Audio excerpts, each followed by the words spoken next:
श्री सच्चिदानंद सद्गुरु साईनाथ महाराज की जय। सद्गुरु श्री साईनाथुनि शरद बाबूजी की जय। సాయి వంటి దైవంబు లేడోయి లేడోయి, ప్రజలందరి నోట సాయి నామం పలకాలి, సర్వత్రా సాయి రూపం రంజిల్లాలి, ముజ్జగాలు సాయి మహిమతో ముప్పిరిగొనాలి. సాయి పదరవళులు మన హృదయ కుహరంలోని నిశ్శబ్ద నిశీధిలో ప్రతిధ్వనించాలి. ప్రణవనాద వీచికల్లా సాయి జ్ఞాన సౌరభాలు సర్వత్రా వ్యాపించాలి.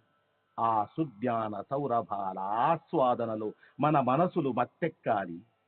సాయి ప్రేమామృత ధారలు అంతటా నిరంతరం వర్షించాలి. ఆ ప్రేమామృత ధారలలో తడుస్తూ, ఆ జ్ఞాన సౌరభాల మత్తులో ఆనందంగా నర్తిస్తూ సాయి వంటి దైవంబు లేడోయి లేడోయి అని అందరూ ఏకకంఠంతో గానం చేయాలి. అదే నా ఆశ, ఆశయం, ఆకాంక్ష.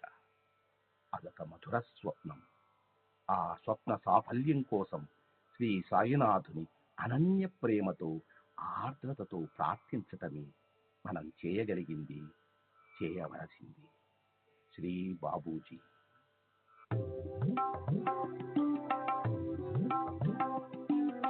Sai Baba, Sai Baba, Sai Baba, Sai Baba.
Baba, Sai Baba, Sai Baba, Sai Baba,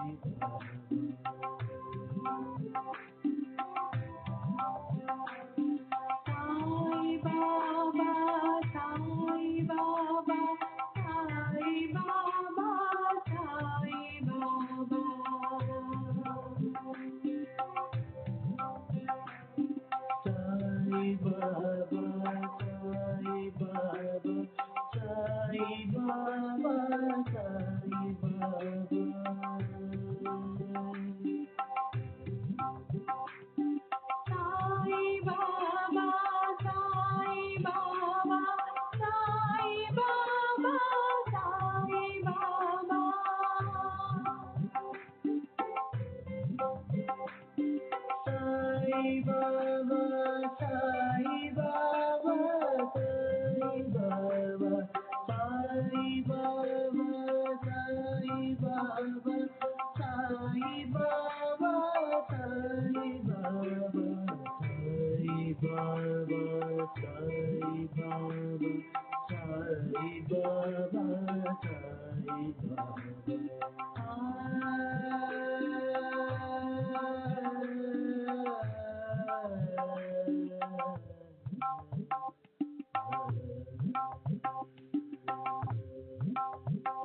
Baba.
Baba,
Sai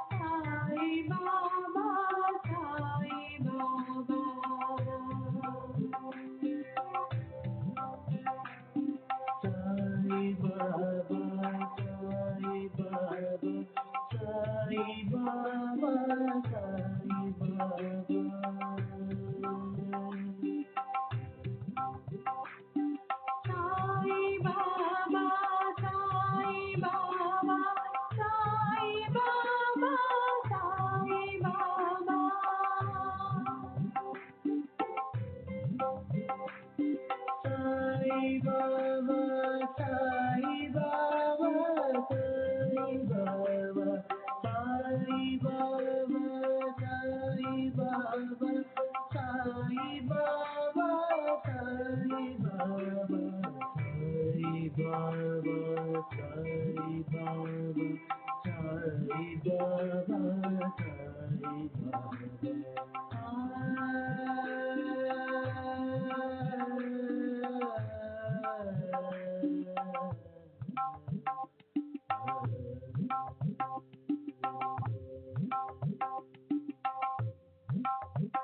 Baba, Sai Baba, Sai Baba, Sai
Shri सच्चिदानंद सद्गुरु साईनाथ महाराज की जय।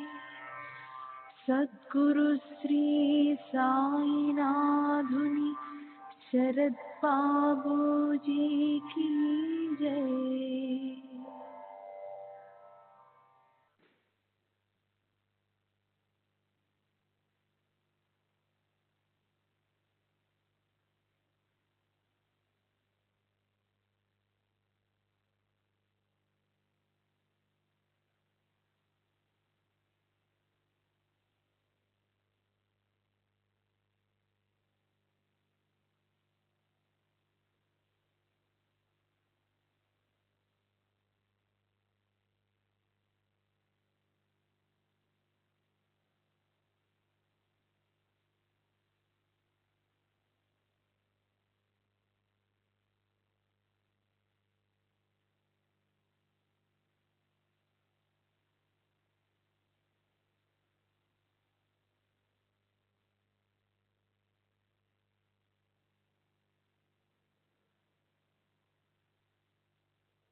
श्री सच्चिदानंद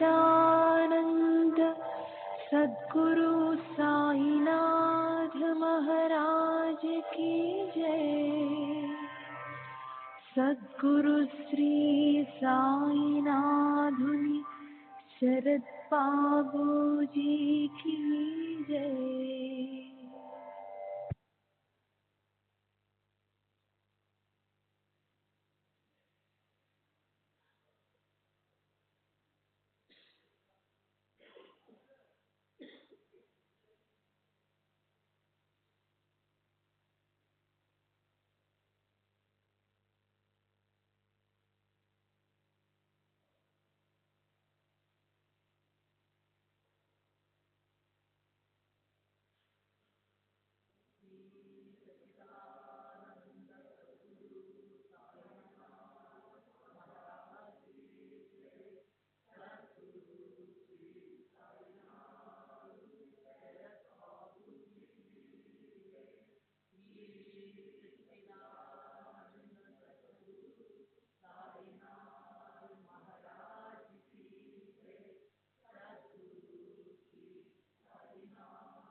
श्री सच्चिदानंद सद्गुरु साईनाथ महाराज की जय।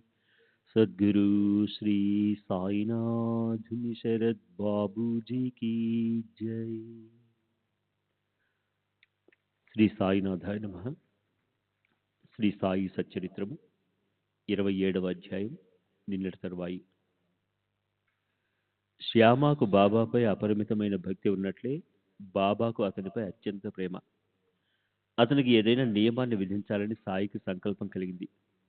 అప్పుడు శ్యామకు కోరిక లేకున్నా బాబా అతనిని ఎలా అనుగ్రహించారో వినండి. ఒకరోజు రామదాసి సాధువు మసీదులో ఉన్నాడు. అతనికి రామాయణాన్ని పఠించడం నిత్య నియమం. ప్రాతకాలం ముఖం కడుక్కుని స్నాన సంజలి చేసి విభూది పెట్టుకుని అనంతరం కాషాయ వస్త్రాలను ధరించి అనుష్ఠానం చేసేవాడు. విష్ణు సహస్రనామావర్తన తరువాత శ్రద్ధగా ఆధ్యాత్మ రామాయణాన్ని పారాయణం చేసేవాడు. అలా కొంతకాలం గడిచాక మాధవరావుకు మంచి సమయం వచ్చి సాయి సమర్థుని చిత్తంలో ఒక ఆలోచన కలిగింది. అదేమిటో వినండి. మాధవరావు సేవ ఫలించింది. అతడు ప్రపంచ బాధల నుండి విశ్రాంతి పొందడానికి అతనికి మంచి నియమాన్ని చూపించి, అతడు భక్తి మార్గం యొక్క ఫలితాన్ని పొంది ప్రపంచం నుండి విశ్రాంతి పొందాలని బాబాకు సంకల్పం కలిగింది. ఆ ఆలోచన రాగానే బాబా రామదాసుని తమ వద్దకు పిలిపించి, కడుపులో ప్రేగులు తెగిపోయేలా నొప్పిగా ఉంది, వెంటనే వెళ్ళి సోనాముకుని త్వరగా తీసుకునిరా, దానిని కాస్త తీసుకుంటే తప్ప ఈ కడుపు నొప్పి పోదు అని చెప్పారు. రామదాసు పాపం భక్తుడు. చదువుతున్న పుస్తకంలో గుర్తుపెట్టి బాబా ఆజ్ఞానుసారం అంగడికి పరుగు తీశాడు. రామదాస్ అలా క్రిందికి దిగిపోగానే ఇక్కడ బాబా ఏం చేశారంటే తమ ఆసనం నుండి లేచి పుస్తకాల దగ్గరికి వెళ్ళారు. అక్కడ ఇతర పుస్తకాలతో పాటు విష్ణు సహస్రనామ పుస్తకం ఉంటే బాబా దానిని తీసుకుని తిరిగి తమ స్థానానికి వచ్చారు. శ్యామ, ఈ పుస్తకాన్ని చూడు, దీనిలో గొప్ప గుణాలున్నాయి, అందువల్లే నీకు దీనిని ఇస్తున్నాను, చదివి చూడు. ఒకసారి నాకు చాలా బాధ కలిగింది, గుండె దడదడలాడింది, ప్రాణం రెపరెపలాడింది, నేను బ్రతుకుతానన్న నమ్మకం పోయింది. ఆ సందర్భంలో ఈ పుస్తకం ఎంతగా ఉపయోగపడిందో నీకెలా చెప్పను? శ్యామ, ఈ పుస్తకం వల్లనే ఈ ప్రాణాలు రక్షింపబడ్డాయి. ఒక్క క్షణం గుండెకు హత్తుకోగానే వెంటనే ప్రాణం కుదుటపడింది. దేవుడే నాలో ప్రవేశించి నా ప్రాణాలు కాపాడా అనిపించింది. దీనివల్లనే జీవుడు బ్రతికాడు. అందువల్ల శ్యామ, నీవు దీనిని తీసుకుని వెళ్ళి మెల్లమెల్లగా చదువు. రోజు ఒకటో అరో మాటలను నేర్చుకో, గొప్ప ఆనందాన్ని కలిగిస్తుంది అని చెప్పారు. శ్యామ, ఇది నాకొద్దు, రామదాసు కోపం వస్తుంది, ఈ చెడు పనిని నేనే చేశానని అంటాడు. అసలే అతడు కోపిష్టివాడు, అడ్డదిడ్డంగా తలతిక్కగా వాగుతాడు. ఎందుకు ఈ వ్యర్థమైన పోట్లాట? నాకు ఈ గొడవంతా వద్దు. పైగా ఈ పుస్తకం సంస్కృత భాషలో ఉంది, నాది మొరట వాక్కు, నా నాలుగుకు ద్విత్వాక్షరాలు పలకము, వానిని నేను స్పష్టంగా ఉచ్చరించలేనని చెప్పాడు. బాబా చేసిందంతా చూచి శ్యామ అది బాబా తగువ పెట్టడానికి అని తలిచాడు. బాబాకు అతనిపై ఎంత వాత్సల్యం ఉన్నది అతనికి తెలియదు. మా శ్యామ వెర్రివాడే కావచ్చు, అయినా అతనిపై నాకు మమకారం, అతనికి నాపై ప్రేమ, అందువల్ల అతనిపై నాకు దయ. ఈ విష్ణు సహస్రనామ మాలను స్వహస్తాలతో అతని కంఠానికి చుట్టి అతనిని బహుభయ బాధల నుండి ముక్తుణ్ణి చేస్తాను. అతనికి నామంపై ప్రీతిని కలిగిస్తాను.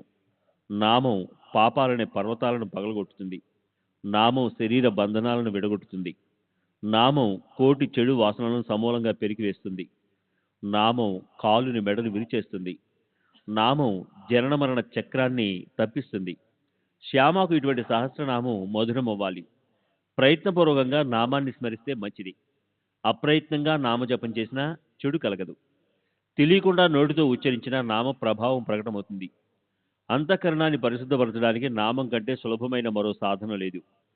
నామం జిహ్వకు భూషణం. నామం పరమార్థాన్ని పోషిస్తుంది. నామజపానికి స్నానం చేయాల్సిన అవసరం లేదు. అట్లే నామానికి విధి విధానాలేవీ లేవు. నామ సంకీర్తనలో సకల పాపాలు నశించిపోతాయి.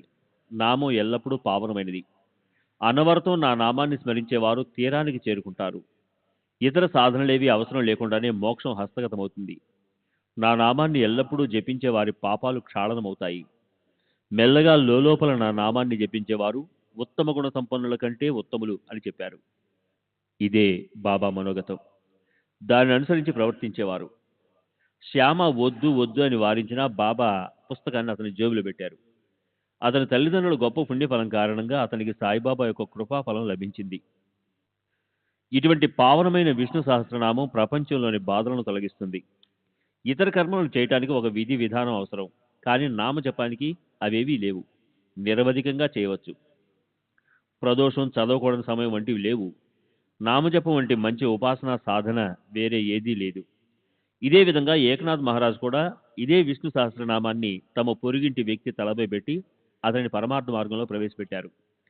ఏకనాథుల వారింట నిత్యం పురాణ పఠనం ఉండేది. వారు పొరుగింటి వ్యక్తి బ్రాహ్మణ జాతీయుడు, కానీ స్నాన సంధ్యాదులు లేక దురాచారాలలో నిమగ్నుడై ఉండేవాడు. ఎన్నడూ పురాణ శ్రవణం చేసేవాడు కాదు. ఆ దుర్మార్గుడు ఏకనాథుడింట్లో అడుగు పెట్టేవాడు కాదు. ఏకనాథులు కరుణించి అతన్ని పిలిపించారు. గొప్ప జాతిలో జన్మించి జీవితాన్ని వ్యర్థం చేసుకుంటున్నాడు, అతడు ఎలా బాగుపడతాడని ఏకనాథులకు పరమదయ కలిగింది. అందువలన అతడు వద్దన్నా సరే విష్ణు సహస్రనామంలోని ఒక్కో శ్లోకాన్ని చదివించి అతన్ని ఉద్ధరింపజేశారు. ఈ విష్ణు సహస్రనామ పారాయణం చిత్తశుద్ధికి సులువైన మార్గం. ఇది పూర్వీకుల నుండి పరంపరగా వచ్చినది. అందుకే బాబా ప్రయత్నం మరియు శ్రమ. సోనాముఖి ఔషధాన్ని తీసుకుని రామదాస్ వెంటనే వచ్చాడు. కలియుగ నారదుడైన అన్నా చెంచునికర్ అతనికి జరిగిన వృత్తాంతాన్ని తెలియజేశాడు. రామదాసు అసలే కోపిష్టి, ఆ పైన నారదుని చెప్పుడు మాట. ఇక ఆ అపూర్వ సందర్భాన్ని యథార్థంగా ఎవరు వర్ణించగలరు? కుతర్క బుద్ధిగల రామదాసుకి మొదలే మాధవరావుపై సంశయం. నా పుస్తకాన్ని కాజేయడానికి నీవే బాబాను మధ్యవర్తిగా చేశావని అన్నాడు. సోనాముఖి విషయం మర్చిపోయి మాధవరావుపై విరుచుకుపడ్డాడు. నిగ్రహించుకోలేనంత ఎక్కువ క్రోధావేశంతో బాగా తిట్లను కురిపించాడు. కడుపున పన్నది ఒట్టి సాగు. నీవే బాబాను పురిగొల్పావు. నీ కళ్ళు నా పుస్తకాలపై పడ్డాయి. నా వద్ద ఇదేం సాగదు. నా పేరు రామదాసు, వీరుణ్ణి, నిర్భయుణ్ణి. బుద్ధిగా నా పుస్తకాన్ని తిరిగివ్వకపోతే నీ ఎదుటే తల బ్రద్దలు కొట్టుకుని రక్తం చిందిస్తాను. నీ దృష్టి నా పుస్తకంపై పడింది. నీవే ఈ కపట నాటకమంతా ఆడి బాబాపై రుద్ది ఏమీ ఎరగనట్లున్నావు. మాధవరావు ఎన్నో విధాల నచ్చజెప్పినా రామదాస్ శాంతించలేదు. అప్పుడు మాధవరావు సౌమ్యంగా, శాంతంగా అన్నది వినండి. నేను కపటినని నాపై నింద వేయకు. వృధాగా నాకు దోషాన్ని అంటగట్టకు. ఆ పుస్తకం విశేషం ఏమిటి? అది ఎక్కడా లభించదా? నీ పుస్తకానికి రత్నాలు బొదిగారా లేక బంగారం దొడిగారా? బాబా పైన కూడా నీకు విశ్వాసం లేదు. ఇది సిగ్గుపడవలసిన విషయం అని అన్నాడు. బాబా వారిని చూచి మధురంగా, రామదాసు, ఇప్పుడేం మునిగిపోయింది? అనవసరంగా ఎందుకు బాధపడుతున్నావు? శ్యామ మన కుర్రవాడే కదా. నీవు ఊరికే ఎందుకు నరాలు దించుకుంటున్నావు? వృధాగా ఎందుకు ఇంత కష్టపడుతున్నావు? ప్రపంచానికి తమాషా చూపిస్తున్నావు. ఎందుకు ఇలా కయ్యానికి కాలు దూవుతున్నావు? చక్కగా మంచిగా మాట్లాడరాదు? ఈ పుస్తకాలను నిరంతరం చదువుతావు. అయినా నీ అంతఃకరణం అపరిశుద్ధంగానే ఉంది. ప్రతిరోజు ఆధ్యాత్మ రామాయణం చదువుతావు, విష్ణు సహస్రనామావర్తన చేస్తావు. కానీ ఈ నిరంకుశ స్వభావాన్ని విడిచిపెట్టవు. పైగా రామదాసుని చెప్పుకుంటావు. నీవు ఎటువంటి రామదాసువయ్యా? నీకు అన్నింటి యందు అనాసక్తి ఉండాలి కానీ నీకు పుస్తకంపై నీ మోహం పోలేదు. నీ ఈ ప్రవర్తనను ఏమనాలి? రామదాసుకి మమత ఉండరాదు. చిన్న పెద్ద అందరెందు సమతాభావం ఉండాలి. కానీ నీవు భేదభావంతో ఈ అబ్బాయి చేతిలోని పుస్తకం కోసం పోట్లాడుతున్నావు. పోయి నీ స్థానంలో కూర్చో. డబ్బుతో పుస్తకాలు దొరుకుతాయి, కానీ కల్పాంతం వరకు మంచి మనుషులు దొరకరు. బాగా ఆలోచించుకో. నీ పుస్తకం యొక్క మహిమను శ్యామకు చెప్పడానికి నేనే స్వయంగా ఆ పుస్తకాన్ని తీసి అతనికి ఇచ్చాను. అదంతా నీకు కంఠస్థం కదా. దానిని శ్యామకు ఇవ్వాలని అనిపించింది. మరలా చదివితే ఎంతో శుభం కలుగుతుంది అని చెప్పారు. సాయి యొక్క ఆ వాణిలో ఎంతటి మధుర రసం, ఎంతటి దయ, హృదయానికి ఆనందాన్ని కలిగించే చల్లటి హాయి. ఇది అత్యంత అపూర్వం. రామదాసు బాగా అర్థం చేసుకున్నాడు.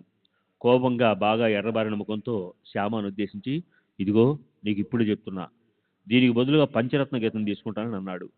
రామదాసి బాగా చల్లబడిపోవటం మాధవరావుకు ఆనందం కలిగించింది. వెంటనే, ఒక్కటేమిటి, నేను మీకు 10 పంచరత్న గీతా పుస్తకాలను బదులుగా ఇస్తాను అని అన్నాడు. దానితో ఆ పోట్లాట శాంతించింది. గీతా గ్రంథాన్ని జామీన్గా ఇవ్వడానికి అంగీకారమైంది. అయితే గీతలోని భగవంతుణ్ణి తెలుసుకోలేని వానికి అసలు గీత ఎందుకు? సాయి తమకోలో ఆధ్యాత్మ రామాయణాన్ని పారాయణంపై పారాయణ చేసే ఆ రామదాసు మాటకు మాట జవాబిస్తూ సాయిబాబాతో ఇలా పోట్లాడుతున్నాడేమిటి? ఇంతకీ దోషం ఎవరిదని చెప్పడం నేనెలా చెప్పగలను? ఆ విధంగా జరగకపోతే విష్ణు సహస్రనామం యొక్క మహాత్మ్యం ఎలా తెలుస్తుంది? ఇంతటి పోట్లాటకు కారణమై బాబా యొక్క బాధను కూడా నివారించిన ఆ పుస్తకం మనకు కూడా శుభం కలిగిస్తుంది. ఇది సాయిబాబా మనకు ఇచ్చిన అమూల్య వరం. ఈ విధంగా శ్రమపడకపోతే మాధవరావుకు విశ్వాసం కుదిరేది కాదు. నిజంగా అతని జహోకు అక్షరాలు అలవాటు అయ్యేవి కావు. అతనికి అది కంఠస్థమయ్యేది కాదు. ప్రేమమయులైనటువంటి సాయినాథులు దుర్లభమైన పరమార్థ లీలలను ఎప్పుడు ఎలా కనబరుస్తారో వారి చర్య అర్థమవటం కష్టం. తరువాత శ్యామకు బాగా నిష్ట కుదిరింది. దీక్షిత్ మరియు నార్కే అతనికి ఉచ్చరించడాన్ని బాగా నేర్పారు. అటు తర్వాత శ్యామ అక్షరాలను గుర్తుపట్టి చదవడం నేర్చుకుని పుస్తకాన్ని కంఠస్థం చేశాడు. మాధవరావు యొక్క సంభాషణ, సాయిబాబా యొక్క శుద్ధమైన బోధ, పరమానందభరితమైన వినోదం నిస్సంశయంగా సుఖదాయకం. బ్రహ్మ విద్యను అభ్యసించే వారెందు బాబాకు అమిత ప్రేమ. దానిని సందర్భానుసారంగా ఎలా వ్యక్తపరిచేవారో గమనించండి. ఒకసారి జోగ్కు తపాలా ద్వారా ఒక పార్సల్ వచ్చింది. షిరిడి పోస్టాఫీస్కి వెళ్ళి దాన్ని తీసుకోవడానికి గబగబ బయలుదేరాడు. పుస్తకాన్ని తెరచి చూడగా అది లోకమాన్య తిలక్ రచించిన గీతా రహస్య భాష్యం. దానిని చంకలో పెట్టుకుని మసీదుకు బాబా దర్శనానికి వచ్చాడు. బాబాకు నమస్కరించడానికి తల ఉంచేసరికి పార్సిల్ బాబా పాదాలపై పడింది. బాబు సాహెబ్, ఇదేమిటి అని బాబా ప్రశ్నించారు. బాబా ఎదుట పార్సిల్ విప్పి అదేమిటో తెలియజేశాడు. దానిని బాబా చేతికిచ్చారు. వారు దానిని అవలోకించారు. బాబా గ్రంథాన్ని తీసి చేతిలోనికి తీసుకున్నారు. అటు ఇటు తిరిగేసి చూసి తమ జేబులో నుండి ₹1 తీసి ఆ పుస్తకంపై ఉంచారు. ఆ రూపాయితో సహా ఆ గ్రంథాన్ని జోగు ఒడిలో వేసి, దీనిని మొత్తం చదువు, శుభం కలుగుతుందని చెప్పారు. ఇటువంటివి బాబా యొక్క అనుగ్రహ కథలను అసంఖ్యాకంగా వర్ణించవచ్చు. కానీ గ్రంథం విస్తారమవుతుందని సంక్షిప్తంగా చెప్తున్నాను. శ్రీ సచ్చిదానంద సద్గురు సాయినాథ్ మహారాజ్ కీ జై. సద్గురు శ్రీ సాయినాథుని శరద్ బాబూజీ కీ జై.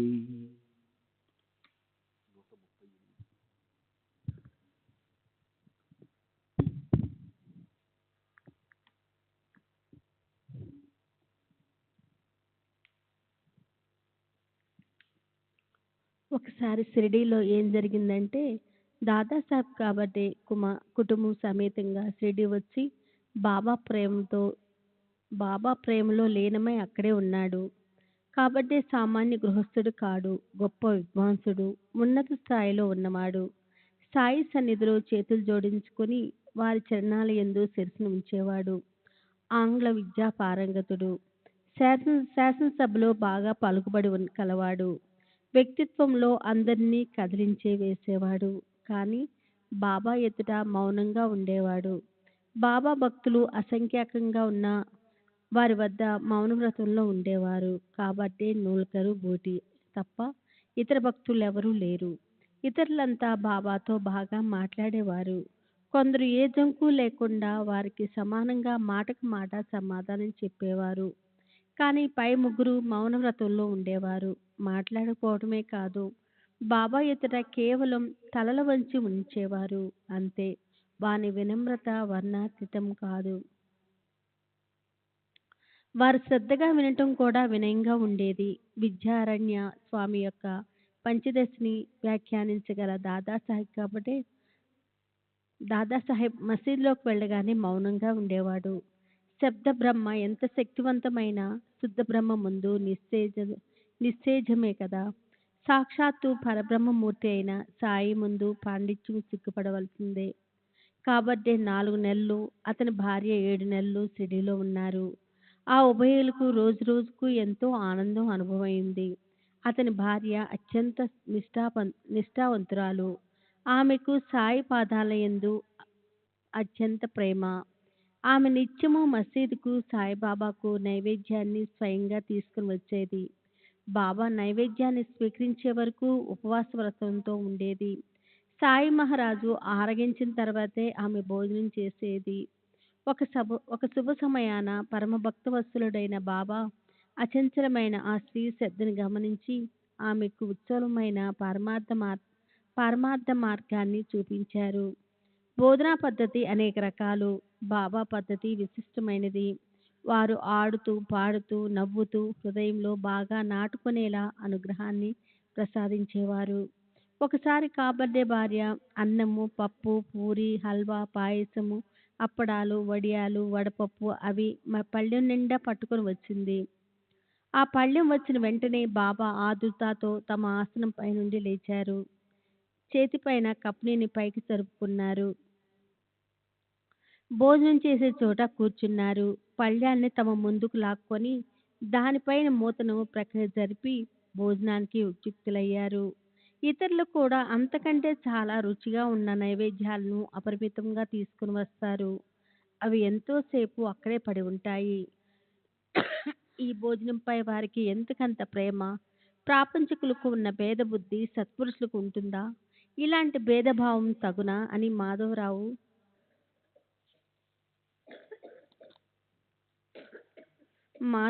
సాయి సమర్థను అడిగాడు. అందరి పళ్ళాలను అక్కడే ఉంచేసి వెండి పళ్ళాలను కూడా దూరంగా జరిపేసి ఈ స్త్రీ పళ్ళెం మాత్రం రాగానే లేచి ఆరగిస్తున్నాం. ఏమిటి విశేషం? ఈమె భోజనమే అంత మధురంగా ఉందా? దేవా, మాకిది పెద్ద సందేహం. ఇదేం నీ మాయ? ఇష్టాయిష్టాలు భేదభావం నీకెందుకు అని అడిగాడు. ఈ భోజనం యొక్క విశేషం ఏమిటో చెప్పనా? పూర్వము ఈమె బాగా పాలిచ్చే ఒక వ్యాపారస్తుని ఆవు. ఆ తర్వాత కనిపించకుండా పోయింది. తర్వాత ఒక మాలి వద్ద జన్మించింది. ఆ తర్వాత ఒక క్షత్రియుని ఇంట్లో పుట్టింది. మరుజన్మలో ఒక వైశ్యుని పత్ని అయింది. తర్వాత బ్రాహ్మణుల గర్భంలో జన్మించింది. చాలా కాలానికి కనిపించింది.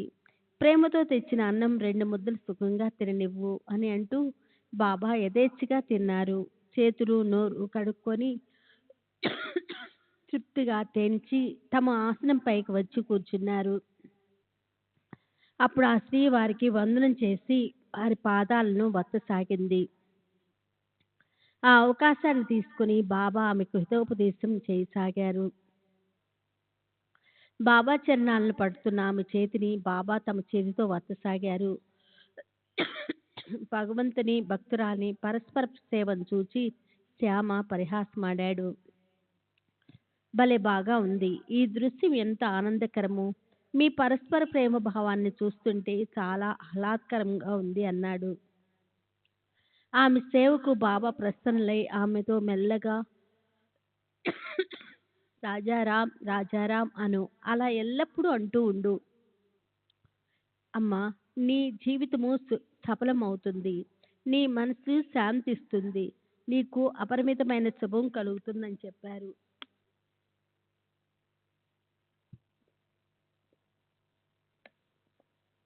ఆహా, ఎంత అద్భుతమైన వచనాలు.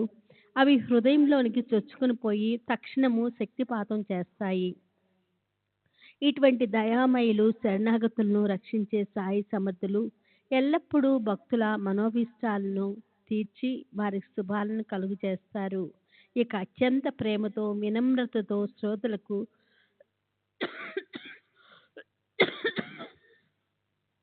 చాలా శుభప్రదమైన విషయాన్ని చెప్తాను. దాన్ని మీరు మీ మనసులో భద్రపరచుకోండి వినయంగా విన్నవించుకుంటున్నాను. శ్రీ సచ్చిదానంద సద్గురు సాయినాథ్ మహారాజ్ की जय. सद्गुरु श्री साईनाथ शरद बाबूजी की जय. బెల్లము యొక్క తీపికి ఆకర్షింపబడ్డ చీమ తల తెగిపోయినా ఆ బెల్లము ముక్కను విడవదు. అట్లే సాయి చరణాలను మీరు ఆశ్రయిస్తే వారు అత్యంత కరుణతో మిమ్మల్ని రక్షిస్తారు. గురువు శిష్యులు వేరు కారు. విభిన్నంగా కనిపించినా వారు ఒక్కరే. వారిని వేరుపరచాలని ప్రయత్నించిన వారి అభిమానము కరిగిపోయింది. ఒకరు లేకుండా మరొకరు ఉండరు. గురువు ఆజ్ఞని అయితే శిష్యుడు కూడా అజ్ఞానియే. జ్ఞాని అయి గురువును ఆశ్రయించిన శిష్యుని దైవత్వం నశించిపోతుంది. గురువు ఒక ఊరిలో ఉండి శిష్యుడు మరో ఊరిలో ఉన్నట్లు భావిస్తే అది శిష్యుడు మరో ఊరిలో ఉన్నట్లు భావిస్తే అది అబద్ధము. అప్పుడు ఆ ఉభయులు బాహ్యానికి మాత్రమే గురు శిష్యులు. అసలు వారు ఇద్దరు కానప్పుడు వారెలా అవుతారు? ఒకరు లేక ఒకరు ఉండరు. వారిద్దరూ అంత అన్యోన్యంగా ఉంటారు. గురువు మరియు శిష్యుల అందు భేదము లేదు. ఇది నిత్యము సత్యము. గురు చరణాలపై భక్తుడు శిరస్సు నుంచటం స్థూలంగా కనిపించే ఆచారం. శిష్యుడు గురువు యందు అద్వైత భావాన్ని, గురువు కూడా శిష్యుని యందు అట్లే అభేద భావము కలిగి వారిరువురు పరస్పరం సమరస భావంతో ఉండకపోతే వారి సంబంధము నామమాత్రానికే. అన్న వస్త్రాలు ఎలా లభిస్తాయని క్షణమాత్రమైనా చింతించకండి. ఇవన్నీ ప్రారబ్ధానుసారము ఏ ప్రయత్నము లేకుండానే ప్రాప్తిస్తాయి. వానిని సంపాదించాలని ప్రయత్నించినా అది వ్యర్థ శ్రమే అవుతుంది. పరమార్థము సంపద కోసము రాత్రింబవళ్ళు చింతన చేస్తూ ప్రయత్నం చెయ్యండి. ఉత్తిష్ఠిత జాగ్రత్త, లే మేలుకు, గాఢ నిద్రలో పడి ఎందుకు గుర్రపెడుతున్నావు అని శృతిమాత తారాస్వరంతో గర్జిస్తూ భక్తులను ప్రేమగా మేల్కొలుపుతూ ఉంది.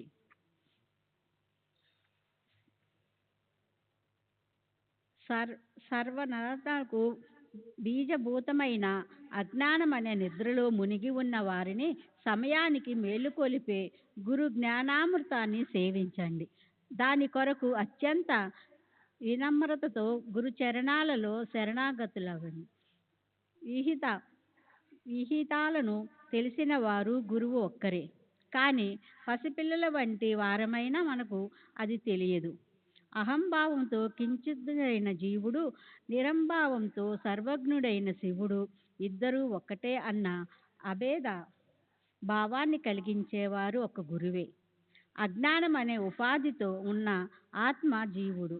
మాయోపాధితో ఉన్న ఆత్మ శివుడు. ఈ రెండిటిలోని భేదభావాన్ని తొలగించగల సమర్థులు ఒక్కరే గురువు. మనసు సంకల్ప వికల్పాల ఆధీనములో ఉంటుంది. దానిని సాయి చరణాల యందు సమర్పించండి. అప్పటి నుండి మనసులో స్ఫురించిన కార్యాల యొక్క కర్తృత్వము గురువుదే. అట్లే కర్మలను చేసే శక్తినంతా సాయికి సమర్పించి వారు ఆజ్ఞాపించిన విధంగా నడుచుకోండి. సాయి యొక్క శక్తి అంతటా ఉన్నదని తెలుసుకోండి. వారిపై భారం వేసి నిరాభిమానముతో పనులను చేస్తే సిద్ధి హస్తగతమవుతుంది. కానీ అది నేను చేస్తాను అని ఏ కాస్త గర్వమున్నా దాని ఫలితము ఒక్క క్షణమైన ఆలస్యం కాకుండా తక్షణము కనిపిస్తుంది. మాయామోహ నిద్రలో అలసత్వంతో అటు ఇటు పొర్లుతున్న హేమాడు పంతుకు హరి యొక్క మరియు గురువు యొక్క అనుగ్రహము ప్రాప్తించింది. కేవలము అదృష్టవశాత్తు ఏ ప్రయత్నము ఏ అభ్యాసము లేకుండానే లభించింది. తమ లక్ష్య సిద్ధి కొరకు వారే హేమాడు పంతును గౌరవించినట్లుగా అనిపిస్తుంది.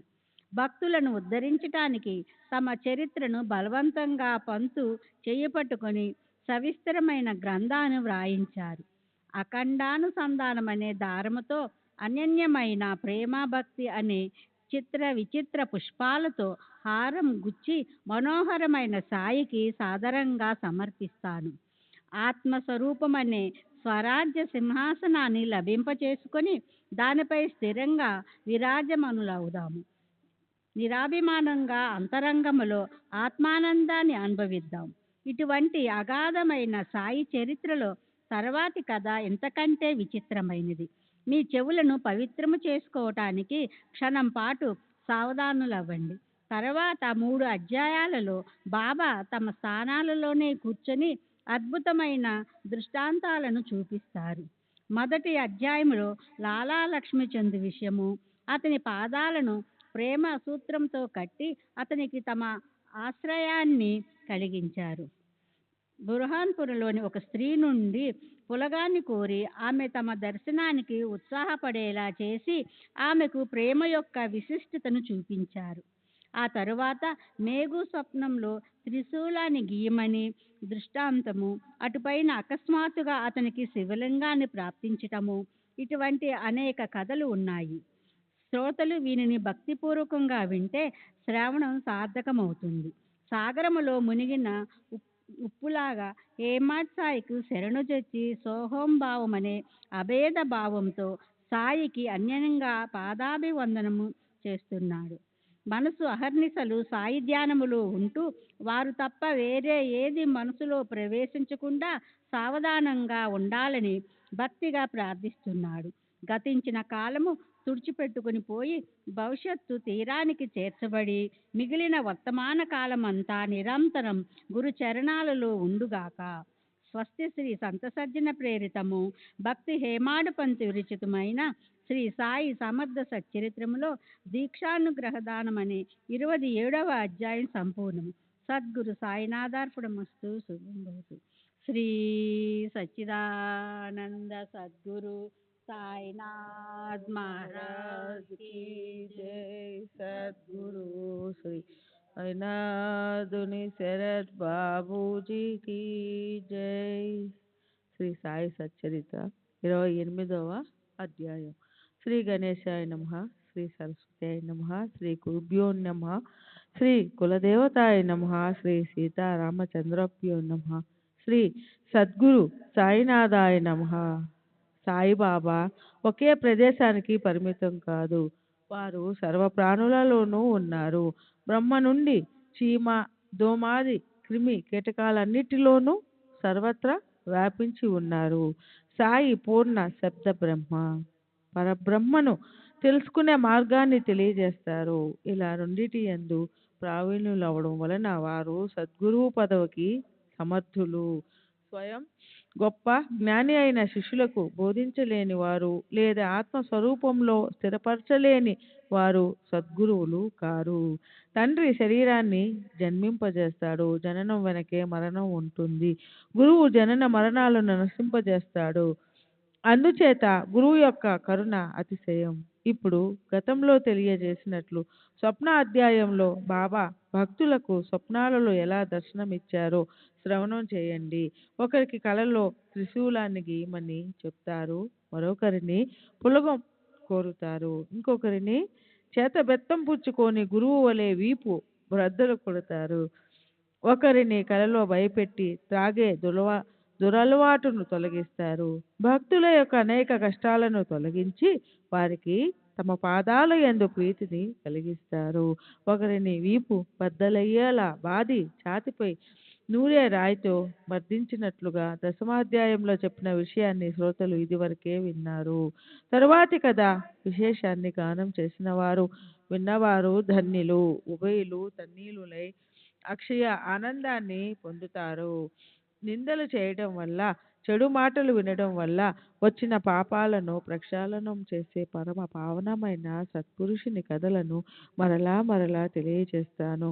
ఇప్పుడు ఆ కథా వర్ణనను శ్రోతలు శ్రద్ధగా శ్రవణం చేస్తే అడుగడుగున సాయిబాబా యొక్క కరుణ కనిపిస్తుంది.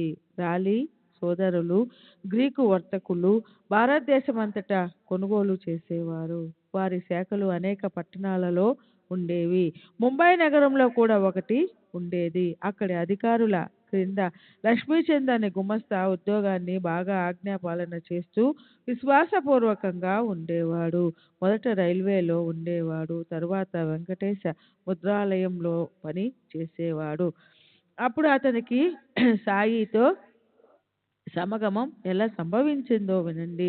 నా వారు దేశంలో ఉన్న వేల మైళ్ళ దూరంలో ఉన్న వారిని నేను పిచుక పిల్ల కాలికి దారం కట్టి లాగినట్లు లాక్కొని వస్తాను అని బాబా అనేకసార్లు చెప్పగా చాలామంది విన్నారు, అనుభవాన్ని కూడా పొందారు. బాబా యొక్క ఆ లీలలను చెప్తాను. బాబా ఇటువంటి అనేక మంది పిల్లలను దేశ విదేశాల నుండి షిరిడీకి తీసుకుని వచ్చారు.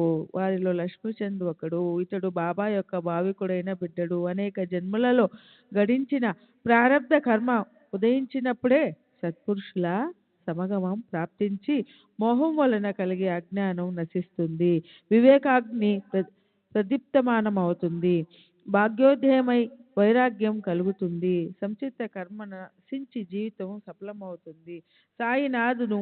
సాయినాథులు కళ్ళల్లో నిండిపోతే ఇక అక్కడ మరొకరికి చోటు లభించదు. కళ్ళు మూసుకున్న నలువైపులా సాయినాథులే ఉంటారు.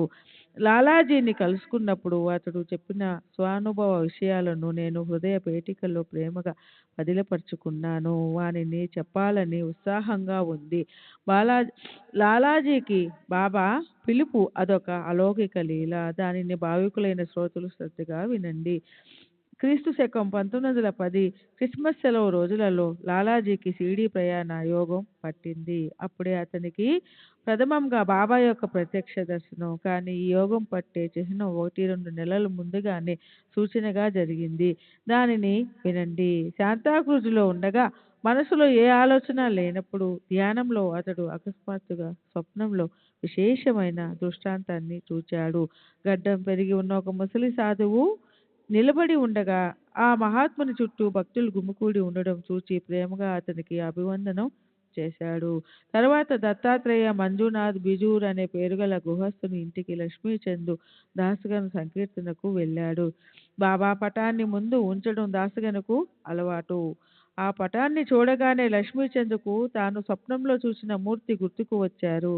అదే గడ్డం, అదే వయసు, అవే అవయవాలు, అవే పాదాలు. తన కలలో చూచిన మహాత్ములు వీరే కావచ్చని అనిపించి లక్ష్మీచంద్ మనసు మోగపోయింది. అసలే అది దాస్గన్ కీర్తన, అందులో తుకారాం కథ. పైగా తన కలలో సాధువు దర్శనం. లాలాజీ చాలా తన్నీలోనయ్యాడు. కోమల మనస్కుడైన లక్ష్మీచంద్ కళ్ళ నుండి ప్రేమ అశ్రులు దొర్లాయి. ఈ ప్రేమమయ మూర్తిని నేను ఎప్పుడెప్పుడు చూద్దామా అని అతని ప్రాణం తహతహలాడింది. మొదట స్వప్నంలో చూసిన మూర్తియే సరిగ్గా సంకీర్తనలో కనిపించగా అతని మనసులో అది తప్ప మరో ఆలోచన కలగడం లేదు. తనతో షిరిడీ వరకు తోడుగా వచ్చే స్నేహితుడు ఎవరైనా దొరుకుతాడా? నేను ఎప్పుడు ప్రత్యక్షంగా ఈ సత్పురుషుని పాదాలపై శిరస్సును ఉంచగలను? ఎప్పుడు ఈ సాధువు దర్శనం కలుగుతుంది? వారి ప్రేమలోని ఆనందాన్ని అనుభవిస్తానా అని లక్ష్మీచంద్రు ఎప్పుడూ ఆతురపడేవాడు. దారి ఖర్చుకు డబ్బు సదుపాయం కావాలి. వారి దర్శనం త్వరగా కలగడానికి ఏం చేయాలి అని మార్గాలు వెతకసాగాడు. భగవంతుడు ఎప్పుడు భక్తికి ఆకలిగొని ఉంటాడు. ఎలాంటి చమత్కారం జరిగిందంటే అదే రాత్రి 8 గంటలప్పుడు అతని స్నేహితుడు తలుపు తట్టాడు. తలుపు తెరిచి చూస్తే సరికి అతని స్నేహితుడు శంకర్రావు వచ్చి షిరిడీకి వస్తావా అని అడిగాడు. నారాయణ నారాయణ మహారాజు దర్శనానికి కేడ్గాం వెళ్ళాలని కోరికగా ఉంది, కానీ ముందుగా షిరిడీ వెళ్ళాలని తోచింది అని అన్నాడు. వెతకపోయిన తీగ కాలికి తగిలినట్టు లక్ష్మీచంద్రు ఆనందానికి అంతు లేకుండా పోయింది. సోదరుని వద్ద నుండి 15 రూపాయలను అప్పు తీసుకున్నాడు. శంకర్రావు కూడా అట్లే చేసి ఇద్దరు ప్రయాణానికి సిద్ధమయ్యారు. పక్కబట్టలు అవి సర్దుకొని బయలుదేరి వెళ్ళి వేలకు టికెట్లను తీసుకొని ఉభయులు బండిని అందుకున్నారు. శంకర్రావు గొప్పగా భజన చేసే వ్యక్తి. బండిలో ఇద్దరు భజన చేశారు. లక్ష్మీచంద్ర దారిలో కలిసిన వారిని బాబా గురించి వకాబు చేశాడు. షిరిడీ నుండి వచ్చిన వారెవరైనా తటస్థపడితే లక్ష్మీచంద్ వారికి ఉత్సుకతో నమస్కరించి సాయిబాబా యొక్క మహిమను మాకు నమ్మకం కలిగేలా చెప్పండి. సాయిబాబా అహ్మద్నగర్ ప్రాంతంలో గొప్ప సత్పురుషులుగా బాగా ప్రసిద్ధి చెందారని అంటారు. వారిపై మాకు విశ్వాసం కుదిరేలా వారి వద్ద కలిగిన అనుభవాలను చెప్పండి అని అడిగేవాడు. రైలు బండిలో షిరిడీ సమీపంలో ఉండే 4 ముసల్మాన్లు ఉన్నారు. వారితో ముచ్చటించగా లక్ష్మీచందు మనసుకు తృప్తి కలిగింది. సాయిబాబా గురించి మీకు తెలిసినది మాకు చెప్పండి అని లక్ష్మీచందు వారిని ఎంతో ప్రీతిగా భక్తిగా ప్రశ్నించాడు. సాయిబాబా చాలా చాలా సంవత్సరాల నుండి షిరిడీలో ఉంటున్నారు. వారు గొప్ప సత్పురుషులు, మహాత్ములు, ఔలియా అని వారు జవాబు చెప్పారు. శ్రీ సచ్చిదానంద సద్గురు సాయినాథ్ మహారాజ్ జై. సద్గురు శ్రీ సాయినాథుని శరత్ బాబూజీకి జై. ఆ విధంగా ముచ్చటించుకుంటూ ఆ ఇద్దరు ఆనందంగా ప్రయాణాన్ని సాగించారు. కోపర్గాం చేరుకోగానే సేటుకు జ్ఞాపకం వచ్చింది. సాయిబాబాకు జామపళ్ళు ప్రీతి. కోపర్గాంలో జామపళ్ళు పండుతాయి. గోదావరి తీరాన దానిని అమ్ముతారు. వానిని బాబాకు సమర్పించాలని అనుకున్నాడు. కానీ గోదావరి తీరానికి రాగానే అక్కడి దృశ్యాన్ని చూసి ఆనందిస్తూ సేటు జామపళ్లను మర్చిపోయాడు. టాంగా బండి గోదావరి అవతలి తీరానికి పోయింది. అక్కడి నుండి షిరిడీ 4 ఊళ్ళు అవతల ఉన్నది. టాంగా బాగా వేగంగా వెళ్ళిపోతూ ఉంది. లక్ష్మీచందుకు జామపళ్ళు గుర్తుకు వచ్చాయి. కానీ అక్కడ అవి దొరకవు. ఒక ముసలావిడ తలపైన బుట్టతో బండి వెనుక పరుగున రావడం చూచాడు. ఆమె కోసం బండిని ఆపించాడు. జామపళ్ళు తమ కోసమే వచ్చాయా అని తలచాడు. లక్ష్మీచంద్ ఆనందభరితుడై పళ్లను ఏరి ఏరి తీసుకున్నాడు. మిగిలిన పళ్లను తమ తరపున బాబాకు అర్పించమని ఆ ముసలావిడ అన్నది.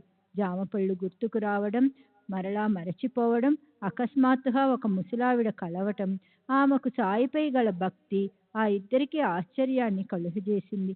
మొదట స్వప్నంలో వృద్ధుడు కనిపించటం, వారే సంకీర్తనలో దర్శనమివ్వడం ఎంత విచిత్రం! ఈ ముసలావిడ వారికి కావలసిన మనిషే అయి ఉంటుందేమోనని లాలాజీ తనలో అనుకున్నాడు. తరువాత బండి ముందుకు సాగి మాటల్లోనే షిరిడీ చేరింది. దూరం నుండి మసీదుపై జెండాలను చూచి ఆ ఉభయులు భక్తిగా వందనం చేశారు. తరువాత పూజా సామాగ్రిని తీసుకుని వెంటనే మసీదుకి వెళ్ళి సాయి దర్శనం చేసుకుని ఆనందించారు. బయట వరండా ద్వారం నుండి సభామండపంలోనికి ప్రవేశించి దూరం నుండి బాబాను చూచి వారి కంఠం గద్గతమైంది. చూడాలని కోరుకున్న మూర్తి యొక్క దర్శనం కాగానే లక్ష్మీచంద్ ఆకలి దప్పులను మరచి తల్లీనులై ఆత్మానందాన్ని పొందాడు. పరిశుద్ధ జలంతో బాబా చరణ కమలాలను ప్రక్షాళనం చేశాడు. ఆద్యపాద్యాది సకల పూజలు చేసి శ్రీఫలాన్ని, అరటిపళ్లను అర్పించాడు. ధూప దీపాలు, దక్షిణ తాంబూలాలను, పుష్పహారాన్ని సమర్పించి మనసులోనే ప్రదక్షిణ చేసి బాబా పాద సన్నిధిలో కూర్చున్నాడు. లక్ష్మీచంద్ ప్రేమమయుడైన భక్తుడు. అతనికి కూడా గురు కృపలోని ఆనందం లభించింది. సాయి చరణార విందాలలో భ్రమరంలా రమించాడు. అప్పుడు బాబా चाल रस्ते में भजन करते भव दोसर अदेमी को पूछते क्या दूप रोम से भूनहा सटकुबे बटने आंखों से देख ले क्या दूसरे आदमी को पूजन झटाना है क्या वच्चु सवना कर ले आपना బిచారా ఆప్. బెదవా, దారిలో భజన చేస్తావు, మరో మనిషిని అడుగుతావు. అంతా మన కళ్ళతో చూడాలి గాని రెండో వ్యక్తిని అడగడం ఎందుకు? కల అబద్ధమా నిజమా? నీవే ఆలోచించుకో. మార్వాడి దగ్గర అప్పు తీసుకుని దర్శనానికి రావాల్సిన అవసరం ఏముంది? ఇప్పుడు నీ కోరిక తీరిందా అని అన్న మాటలు విని లక్ష్మీచంద్ నివ్వెరపోయాడు. తాము దారిలో బాబా గూర్చి వాకబు చేయటం ఇక్కడ బాబాకు ఎలా తెలిసిపోయింది అని లక్ష్మీచంద్కు పరమ ఆశ్చర్యం కలిగింది.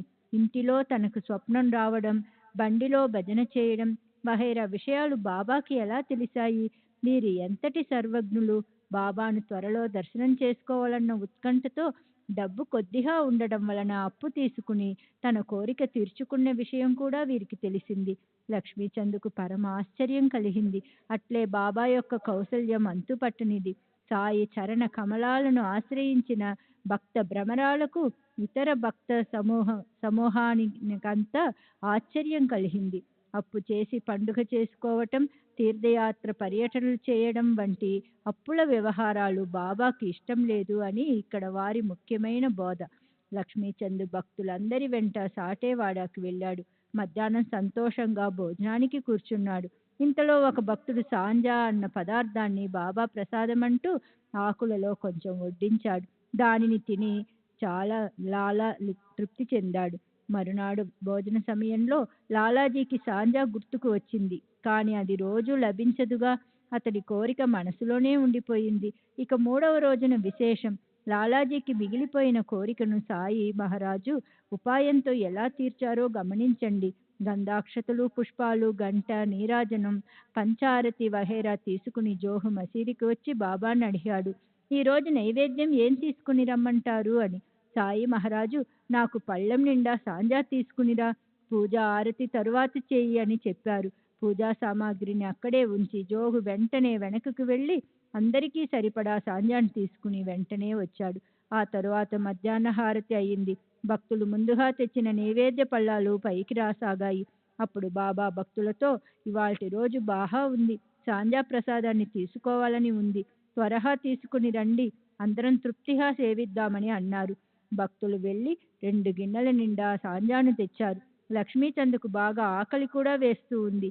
వెన్ను నొప్పి కూడా ఉంది. పొట్టలో ఆకలి, వెన్నులో పోటు. దాని వలన లక్ష్మీచంద్ మనసు బాగాలేదు. అప్పుడు బాబా నోటి నుండి వచ్చిన వచనాలను శ్రోతలు శ్రద్ధగా గమనించండి. శ్రీ సచిదానంద సద్గురు సాయినాథ్ మహారాజ్ కీ జై. సద్గురు శ్రీ సాయినాథ్ నిసరత్ బాబూజీ కీ జై. శ్రీ సచిదానంద సద్గురు సాయినాథ్ महाराज की जय. सद्गुरु श्री साईनाथ शरत बाबूजी की जय. भूख लगी है, हाँ अच्छा हुआ, हाँ कमर में दर्द चाहिए, दवा अब सांझा की चाली है, हवा करो सवार आरती ఆకలి అవుతుంది. మంచిదే, వెన్ను నొప్పికి మందు కావాలి. ఇప్పుడు సాంజా తినే వేళ అయింది, ఇక ఆరతికి లే. లక్ష్మీచంద్ మనసులో ఉన్నదంతా బాబా మాటలలో స్పష్టంగా ప్రతిధ్వనించింది. సాయి మహారాజ్ అంతర్జ్ఞాని కదా.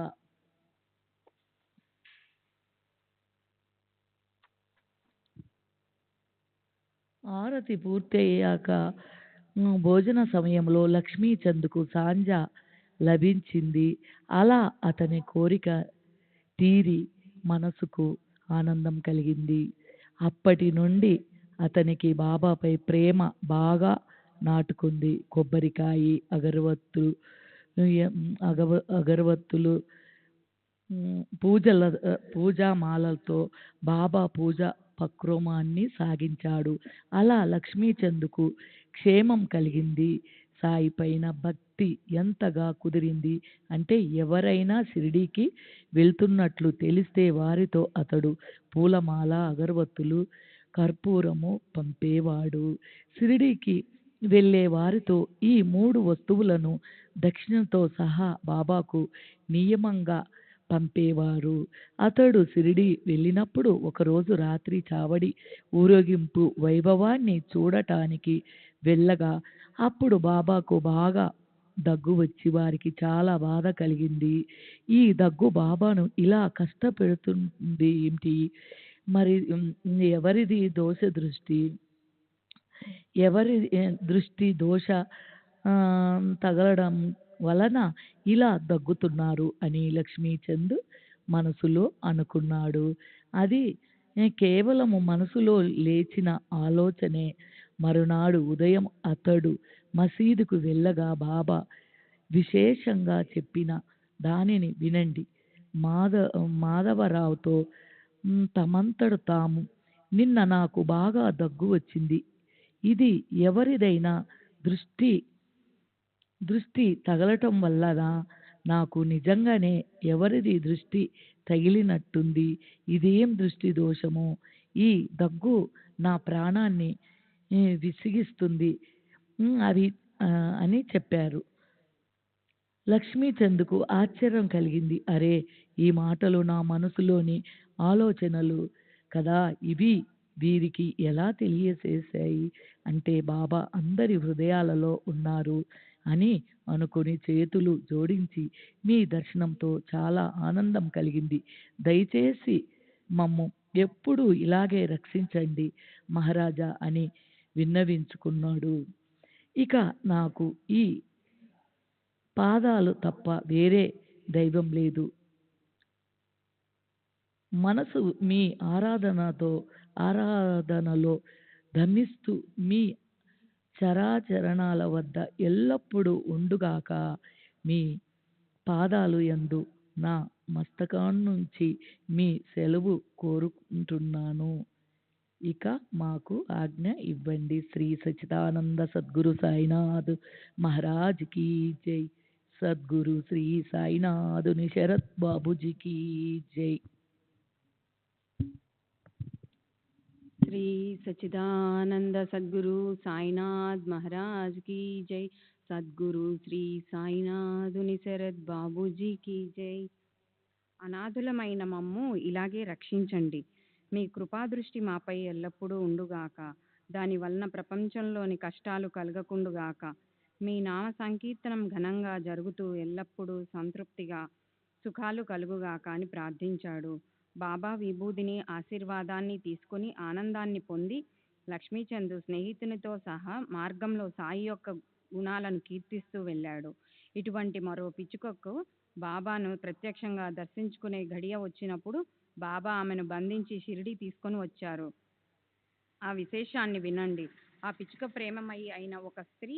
ఆమె కథ అత్యంత ఆశ్చర్యకరమైనది. బర్హానుపురంలో వచ్చిన స్వప్నంలో ఆమె సాయి మహారాజును చూచింది. ఆమె బాబాను ఎన్నడూ ప్రత్యక్షంగా దర్శనం చేసుకోలేదు. అయినా ఆమెకు కలలో కనిపించి ఆమె ఇంటి ముంగిట నిలిచి బాబా ఆమెను పులగం భోజనాన్ని అడిగారు. ఆమె వెంటనే మేలుకొని చూడగా అక్కడ ఎవరూ లేరు. తన దృష్టాంతాన్ని ఆమె వెంటనే అందరికీ తెలియజేసింది. ఆమె భర్త అదే పట్టణంలో తపాలా విభాగంలో అధికారి. తర్వాత వారికి అకోలాకు బదిలీ అయ్యాక వారు షిరిడీ వెళ్ళడానికి ప్రయాణమయ్యారు. ఆ దంపతులు గొప్ప భక్తులు. సాయిబాబా దర్శనానికి తహతహలాడారు. సాయి యొక్క అలౌకికమైన మాయను తమకు కలిగిన దృష్టాంతాన్ని చూడాలని తలచారు. ఒక మంచి రోజున ఆ ఉభయులు షిరిడీకి బయలుదేరారు. దారిలో గోదావరి తీరానికి వందనం చేసి షిరిడీ చేరుకున్నారు. భక్తిగా బాబా దర్శనం చేసుకుని ప్రేమగా పూజించి నిత్యం వారి చరణసేవ చేస్తూ సుఖంగా సంతృప్తిగా ఉన్నారు. ఆ దంపతులు అలా షిరిడీలో 2 మాసాలు ఆనందంగా ఉన్నారు. బాబా కూడా వారి భక్తి ప్రేమలకు వారి కిచిడీ భోజనానికి సంతుష్టులయ్యారు. అసలు ఆ దంపతులు కిచిడీ నైవేద్యాన్ని సమర్పించటానికి షిరిడీ వచ్చారు. కానీ 14 రోజులు గడిచినా వారి కిచిడీ నివేదన జరగలేదు. వారి సంకల్పం నెరవేరటంలో ఆలస్యం ఆ స్త్రీకి నచ్చలేదు. 15వ రోజున మధ్యాహ్నం ఆమె కిచిడీతో వచ్చింది. అప్పుడు తెరవేసి ఉంచింది. అప్పటికే బాబా భక్తులతో సహా భోజనానికి కూర్చున్నారు అని ఆమెకు అర్థమైంది. అలా భోజనం చేసే సమయంలో తెర లోపలికి ఎవరూ వెళ్ళరు. కానీ ఆ స్త్రీ ఆతురత నిశ్చింతగా క్రింద ఉండలేకపోయింది. అసలు అకోలా నుండి షిరిడీకి ప్రయాణమై వచ్చింది కిచిడీ నైవేద్యాన్ని అర్పించాలనే కోరికతో కదా. మరి అది నెరవేరకపోతే ఊరికే ఎలా ఉండగలదు? ఎవరినీ లక్ష్య పెట్టకుండా ఆమె తన చేతులతో తెరను తొలగించి తనంతట తాను ఉత్సాహంతో వెళ్ళి తన మొక్కును తీర్చుకుంది. అప్పుడు బాబా విచిత్రంగా ఆ కిచిడి కోసమే ఎదురు చూస్తున్నట్లు ముందుగా దాన్ని అడిగి తీసుకుని 2 చేతులతో పళ్ళాన్ని పట్టుకున్నారు. కిచిడిని చూచి సంతోషంగా ముద్ద మీద ముద్ద తీసుకొని నోట్లో పెట్టుకున్నారు. అందరికీ ఆశ్చర్యం వేసింది. బాబా ఆతురతను చూసి అందరికీ విస్మయం కలిగింది. కిచిడి కథను విని సాయిబాబా యొక్క అలౌకిక శక్తి అర్థమైంది. ఇప్పుడు ఇక తర్వాతి కథను వింటే మనలోని ప్రేమ ఉత్పన్నమవుతుంది. శ్రీ సచిదానంద సద్గురు సాయినాథ్ మహారాజ్ की जय. సద్గురు శ్రీ సాయినాథుని శరత్ బాబూజీ की जय.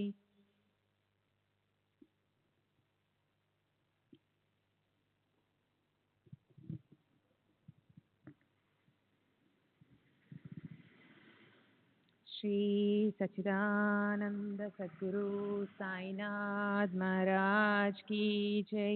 సద్గురు శ్రీ సాయినాథుని శరత్ బాపూజీ की जय. ఒక గుజరాతీ బ్రాహ్మణుడు బాబా సేవ చేయడానికి అనుకోకుండా షిరిడీ వచ్చాడు. మొదట అతడు రాహు బహదూర్ సాటే వద్ద పనిచేశాడు. నిజాయితీగా సేవ చేయటం వలన అతనికి బాబా చరణాల వద్ద ఆశ్రయం లభించింది. ఆ కథ కూడా చాలా రసవత్తరమైనది. భక్తి ప్రేమలను ఆశించే వారి కోరికలను శ్రీహరి ఎలా తీర్చాడో వినండి. అతని పేరు మేఘ. సాయితో ఏదో రుణానుబంధం ఉండడం వలన అతడు షిరిడీలో స్థానాన్ని పొందాడు. ఆ కథను వినండి. సాటే ఖేడా జిల్లాకు ప్రాంతీయ అధికారిగా ఉన్నప్పుడు అక్కడ ఈ మేఘ అతనితో అనుకోకుండా కలిశాడు. సాటే అతనిని శివాలయంలో నిత్య పూజ సేవలో నియమించాడు. తర్వాత సాటే షిరిడీ వచ్చాడు. అతనికి భాగ్యోదయమైన షిరిడీలో సాయి మహారాజ్ దర్శనమై వారి చరణాలలో మనసు లగ్నమైంది. షిరిడీ వచ్చే యాత్రికుల గుంపును గమనించాడు. వారు బస చేయడానికి భక్తుల సౌకర్యార్థం తనకు అక్కడ ఒక భవనం ఉండాలని తలచాడు. తర్వాత గ్రామస్తులను కలుసుకున్నాడు. మొట్టమొదట బాబా ప్రకటమైన స్థలాన్ని సంపాదించి అక్కడ భవనం నిర్మించాలని నిర్ణయించుకున్నాడు. ఈ పవిత్ర స్థల మహిమ వెనక చతుర్థాధ్యాయములో పూర్తిగా వర్ణించబడినది. మరల ఏ కరువు పెట్టడం అనవసరం. ఇక తర్వాతి విషయ వర్ణన. మేఘా యొక్క గొప్ప పుణ్య సంశయం వలన అతనికి రావు బహదూర్ సాటే లభించాడు. సాటే ప్రయత్నం వలనే మేఘా పరమార్థంలో పడ్డాడు. మేఘా పరిస్థితుల ప్రభావం వలన కర్మభ్రష్టుడవుగా సాటే అతనికి గాయత్రిని ఉపదేశించి అతనిని సన్మార్గంలో ప్రవేశపెట్టాడు. మేఘా సాటే సేవలో ఉండగా వారిలో పరస్పరం ఆదరణ పెరిగింది. మేఘా సాటేను గురువులా భావించేవాడు. అతనిపై అభిమానం కూడా కలిగినది. ఒకసారి ప్రసంగవశాత్తు తమ గురువు యొక్క మహత్యాన్ని వర్ణిస్తుండగా సాటే మనసులో ప్రేమ ఉప్పొంగింది. సాటే మేఘాతో సాదరంగా, బాబాకు గంగోదక స్నానం చేయించాలని నా కోరిక. ముఖ్యంగా అందుకోసమే నిన్ను షిరిడీకి పంపుతున్నాను. అంతేగాక నీ అనన్య సేవను చూసి నీవు సద్గురును ఆశ్రయించాలని, వారి పాదాలయందు నీకు భక్తి కలగాలని నా మనస్సులోని కోరిక. నీ శరీరం సార్థకమవుతుంది. నీ జన్మ పరమ శుభప్రదమవుతుంది. వెళ్ళి కాయావాచ మనసులతో సద్గురు పాదాలను ఆశ్రయించు అని చెప్పాడు. మేఘ ఆ గురువు ఏ జాతి వ్యక్తి అని ప్రశ్నించాడు. వాస్తవం నాకు కూడా తెలియదు. మసీదులో కూర్చుంటారు కనుక ముసల్మాను అని కొందరంటారు అని సాటే చెప్పాడు. మహమ్మదీయుడన్న శబ్దం చెవిలో పడగానే మేఘా మనస్సులో సంకోచం కలిగింది. మహమ్మదీయుని కంటే నీచుడుండడు. అటువంటి వాడి గురువేమిటి? వెళ్ళనంటే సాటే బాధపడతాడు. పోనీ సరే, ఒప్పుకుంటే దుర్గతి పాలు కావాలి. ఏం చేయాలో తోచక మేఘా చింతించసాగాడు.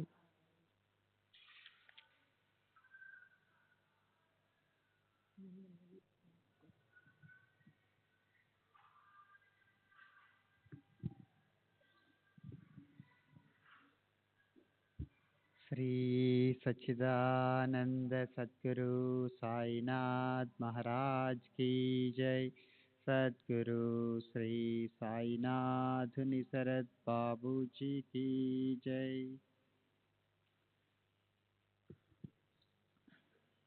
ముందు నుయ్యి వెనుక గొయ్యి వంటి పరిస్థితిలో మనసు ఊగిసలాడింది. అయినా సాటే చాలా బలవంత పెట్టగా మేఘ బాబా దర్శనానికి వెళ్ళటానికి నిశ్చయించుకున్నాడు.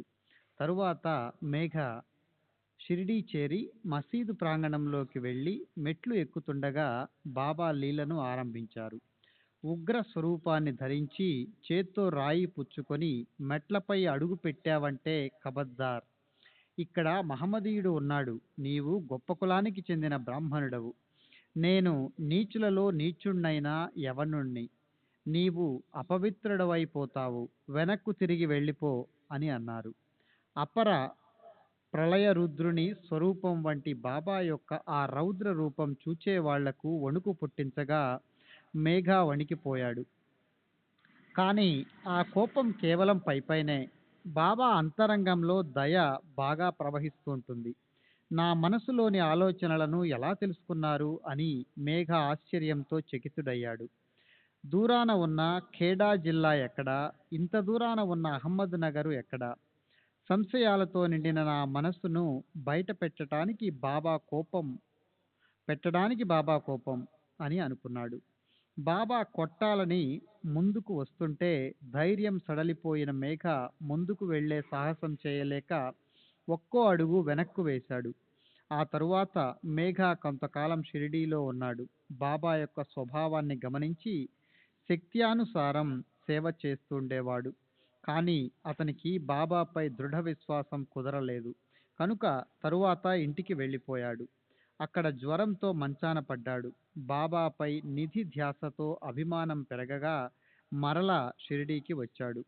మరలా తిరిగి వచ్చిన మేఘ అక్కడే సంతోషంగా ఉన్నాడు. సాయిబాబా చరణాల యందు భక్తిభావం పెంపొంది సాయికి అనన్య భక్తుడయ్యాడు. అతనికి సాయియే ఏకైక దైవం. మేఘ మొదటి నుండి శివభక్తుడు. సాయి పాదాలయందు అనురక్తుడై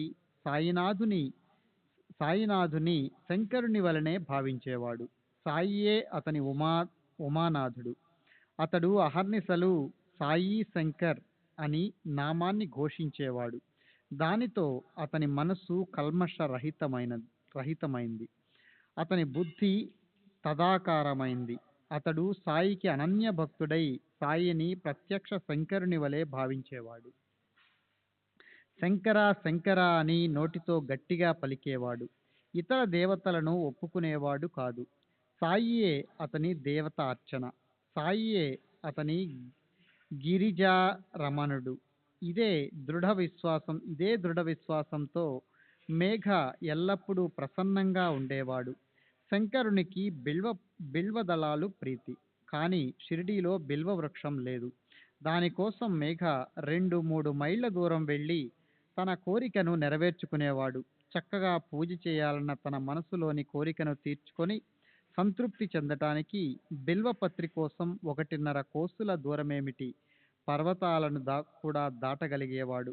ఎంతో దూరం నుండి బిల్వపత్రిని తెచ్చి పూజా సామగ్రిలో ఉంచి గ్రామ దేవతలను వరుసగా విధిపూర్వకంగా పూజించేవాడు. అదంతా ముగిశాక వెంటనే మసీదుకు వెళ్ళి ప్రేమపూర్వకంగా బాబా ఆసనానికి నమస్కరించి వారి పాద సంవాహన వగైరా చేసి ముందు వారి పాదతీర్థాన్ని సేవించేవాడు. మేఘ యొక్క మరొక కథను వింటే ఆనందం కదులుతుంది. గ్రామ దేవతల యందు బాబాకు గల గౌరవం మరియు వారి సర్వవ్యాపకత్వం తెలుస్తాయి. మేఘ షిరిడీలో ఉన్నంత వరకు నిత్యం మధ్యాహ్నం ఆరతిని చేసేవాడు. కానీ ముందుగా సకల గ్రామ దేవతలను పూజించి మసీదుకు వెళ్ళేవాడు. ఇది అతని దినచర్య. ఒకరోజు అతని దినచర్య పద్ధతి తప్పింది. శ్రమపడి ప్రయత్నించినా ఖండోబా దేవుని పూజ జరగలేదు. పూజ చేయటానికి ప్రయత్నం చేశాడు కానీ గుడి ద్వారాలు తెరుచుకోలేదు. అందువల్ల ఆ పూజను చేయకుండానే బాబా ఆరతిని చేయటానికి వచ్చాడు. అప్పుడు బాబా అతనితో, నీ పూజలో విఘ్నం జరిగింది. దేవతలందరి పూజ జరిగినా ఒకరి పూజ మాత్రం జరగలేదు. వెళ్ళు, ముందు దానిని చేసి తరువాత ఇక్కడకు రా అని అనగా తలుపులు మూసి ఉన్నాయి. వానిని తెరవాలనుకున్నా తెరుచుకోలేదు కనుక ఆ పూజను వదిలిపెట్టవలసి వచ్చిందని మేఘ చెప్పాడు. ఇప్పుడు ద్వారాలు తెరచే ఉన్నాయి, వెళ్ళి చూడు అని బాబా చెప్పారు. మేఘ వెంటనే గబగబా వెళ్ళాడు. బాబా మాటలు అతనికి అనుభవమయ్యాయి. ఖండేరాయని పూజ చేశాక మేఘ తపన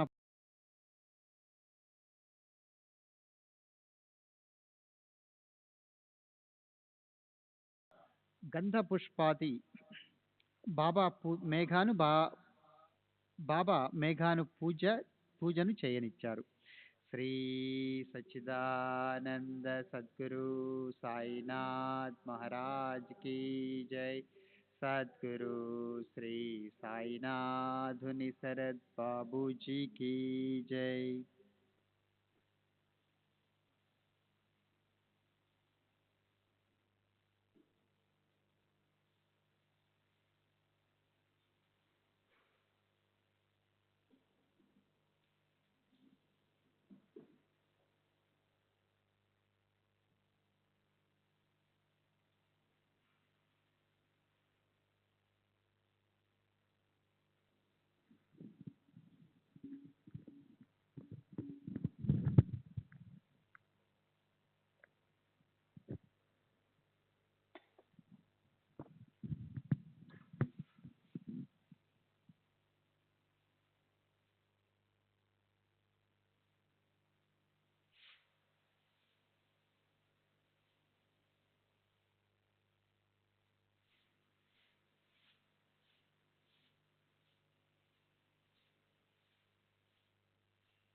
श्री सच्चिदानंद सद्गुरु साईनाथ महाराज की जय.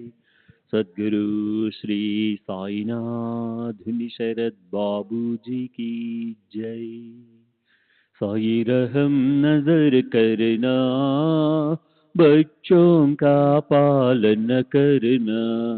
साई रहम नजर करना, बच्चों का पालन करना. जाना तुमने जगत पसारा, सब ही झूठ जमाना. जाना तुमने जगत पसारा, सब ही झूठ जमाना. साई रहम नजर करना, बच्चों का पालन करना. साई रहम नजर करना, बच्चों का पालन करना. मैं अंधा हूँ बंदा आपका, मुझसे पथ दिखलाना. मैं अंधा हूँ बंदा आपका, मुझसे पथ दिखलाना. साई रहम नजर करना, बच्चों का पालन करना. साई रहम नजर करना, बच्चों का पालन करना.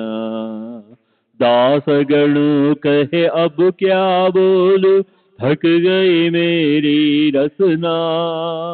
दासगणों कहे अब क्या बोलूं, थक गई मेरी रसना.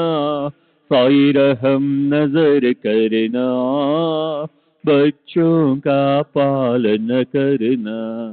साई रहम नजर करना, बच्चों का पालन करना. रहमो नजर करो अब मोरे साई, तुम बिना नहीं मुझे माँ बाप भाई. रहमो नजर करो, मैं अंधा हूँ बंदा तुम्हारा. मैं अंधा हूँ बंदा तुम्हारा.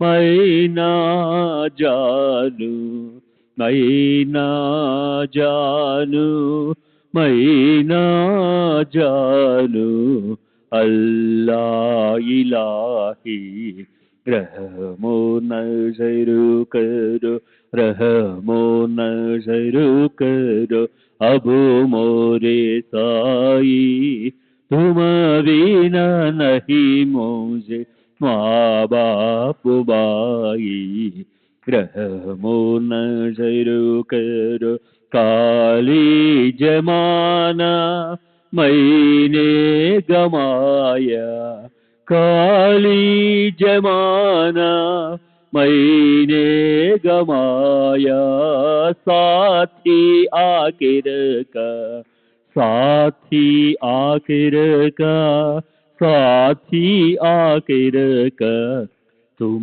बिना कोई रहमो नजर करो रहमो नजर करो अब मोरे साई तुम बिना नहीं मुझे माँ बाप भाई रहमो नजर करो अपने मस्जिद का झाड़ू गड़ो है अपने मस्जिद का झाड़ू गड़ो है मालिक हमारे मालिक हमारे मालिक हमारे तुम बाबा साई मो नजर करो रहमो नजर करो अब मोरे साई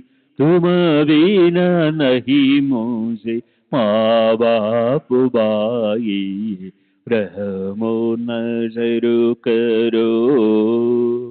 श्री सच्चिदानंद सद्गुरु साईनाथ महाराज की जय। सद्गुरु श्री साईनाथ निशरद बाबू जी की जय।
श्री सच्चिदानंद सद्गुरु साईनाथ महाराज की जय। सद्गुरु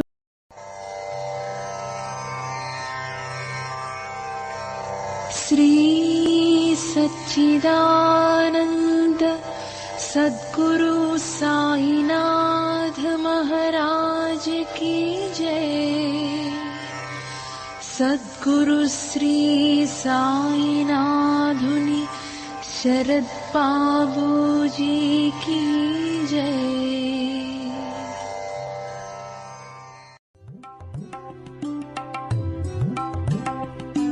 साई बाबा साई बाबा साई बाबा साई बाबा